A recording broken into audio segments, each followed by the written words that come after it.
Okay, picture this. You see a car after a really bad accident. What's the first thing you think? If it's just a crumpled mess, you probably assume the worst.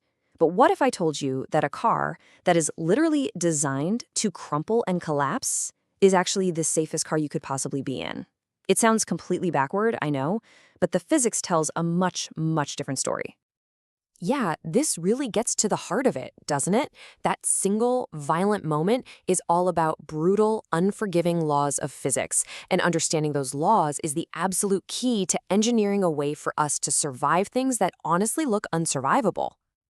So to understand this big secret, we first have to tackle a huge misconception, one that almost everybody has about car safety. It's this idea that just won't go away, the myth of strength. I mean, it just makes sense, right? Our intuition tells us that. We see those old, heavy cars that look like they're built like tanks, and we think, now that is a safe vehicle. The logic seems simple. If the car can take a huge hit without deforming, then the people inside must be okay. A car that comes out of a crash looking pristine, that seems like the ultimate goal of safety engineering. But here's where we have to stop and ask that critical question. If all that incredible energy from a collision has to go somewhere, and the car's frame isn't absorbing it by bending, then where does it go? This is exactly where our intuition leads us down a very dangerous path. To answer that question, we have to look past the twisted metal and focus on the real villain of any crash. You see, it isn't just about the impact. It's about the unbending laws of physics that are in charge of that moment. Just think about it for a sec. If you're traveling down the highway at 60 miles per hour, what's the single most dangerous thing that can happen to your body? And here's the answer. Just traveling at 60 or even 100 miles per hour is perfectly fine.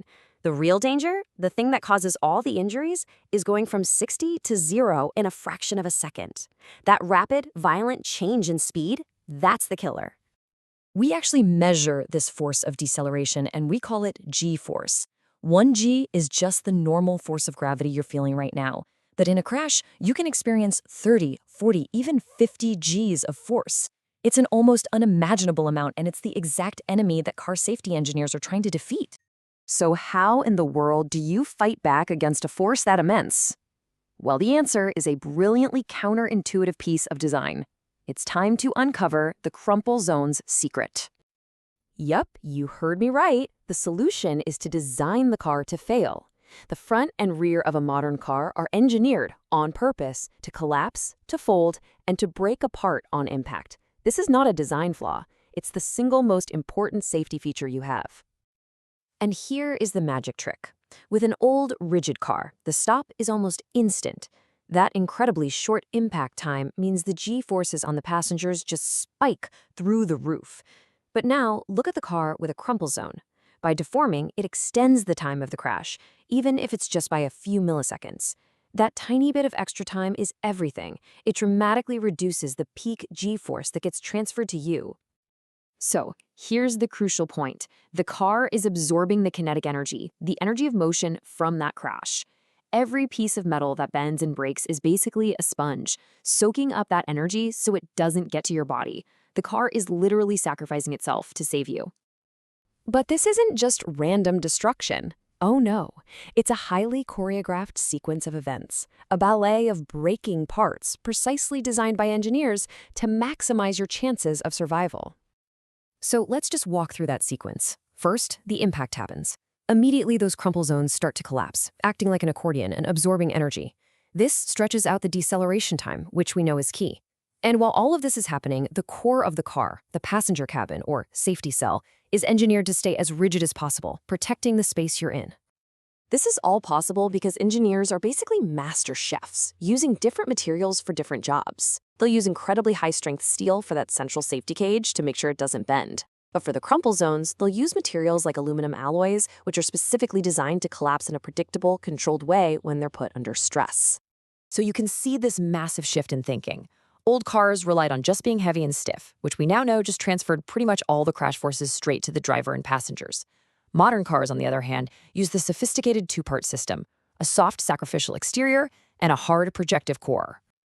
Okay, so we've torn down the myth, we've looked at the physics. So what? What does this all mean for you, really? Let's bring it all together for the big takeaway. The next time you see footage of a car crash, I want you to completely change how you see it. A car that looks almost untouched after a high-speed collision is not a sign of good engineering. It's a sign that all of that force went somewhere else. And that somewhere else was likely into the people inside. You see, the true measure of a safe car today is a passenger compartment that's perfectly intact, surrounded by a completely destroyed front or rear end. That destruction is visible proof that the car did its job. It absorbed the energy, it extended the impact time, it sacrificed its own structure to protect yours. So the next time you see a car ad that's just boasting about strength, you'll know the real secret. True safety isn't about building an indestructible car. It's about building one that knows exactly how and when it needs to be destroyed for you. The safest car isn't the one that survives the crash. It's the one that ensures you do.